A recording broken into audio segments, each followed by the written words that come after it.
లూకా 2:22 నుండి. మోషే చట్ట ప్రకారము వారు శుద్ధి గావించుకొనవలసిన దినములు వచ్చినవి. ప్రతి తొలిచూలు మగబిడ్డ దేవునికి అర్పింపబడవలయును అని ప్రభువు ధర్మశాస్త్రములో వ్రాయబడి ఉన్నట్లు మరియమ్మ యోసేపులు బాలుని యెరూషలేమునకు తీసుకొని పోయిరి. చట్ట ప్రకారము ఒక జత గువ్వల నైనను 2 పావురముల పిల్లల నైనను బలి సమర్పణ చేయుటకు అచ్చటకు వెళ్ళిరి. యెరూషలేములో సిమియోను అను ఒక నీతిమంతుడు దైవ భక్తుడు ఉండెను. అతడు ఇశ్రాయేలు ఓదార్పుకై నిరీక్షించుచుండెను. పవిత్రాత్మ అతని యందుండెను. ప్రభువు వాగ్దానము చేసిన క్రీస్తును చూచు వరకు అతడు మరణింపడని అతనికి పవిత్రాత్మ తెలియచేసెను. పవిత్రాత్మ ప్రేరణచే అతడు అప్పుడు దేవాలయమునకు వచ్చెను.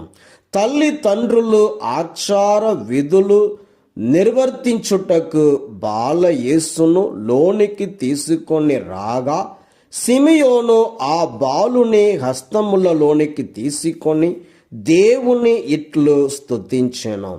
ప్రభు, నీ మాట ప్రకారము ఈ దాసుని ఇక సమాధానముతో నిష్క్రమింప నిమ్ము. ప్రజలందరి ఎదుట నీవు ఏర్పరచిన రక్షణను నేను కనులారా కాంచి తిని, అది అన్యులకు మార్గదర్శకమగు వెలుగు, నీ ప్రజలకు ఇశ్రాయేలీయులకు మహిమను చేకూర్చు వెలుగు. బాలుని గురించి పలికిన ఈ మాటలు విని అతని తల్లియు తండ్రియు ఆశ్చర్యపడిరి. సిమియోను వారిని ఆశీర్వదించి ఆ బిడ్డ తల్లి మరియమ్మతో ఇట్లనెను, ఇదిగో, ఈ బాలుడు ఇశ్రాయేలీయులలో అనేకుల పతనమునకు ఉద్ధరింపునకు కారకుడు అగును.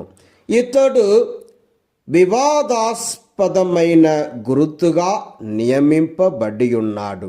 అనేకుల మనోగత భావములను బయలుపరచును.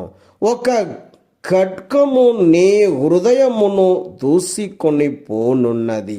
అప్పుడు అచ్చట అన్నమ్మ ఎన్నడి ప్రవక్తి ఉండెను. ఆమె ఆషేరు వంశీయుడగు ఫనుయేలు పుత్రిక.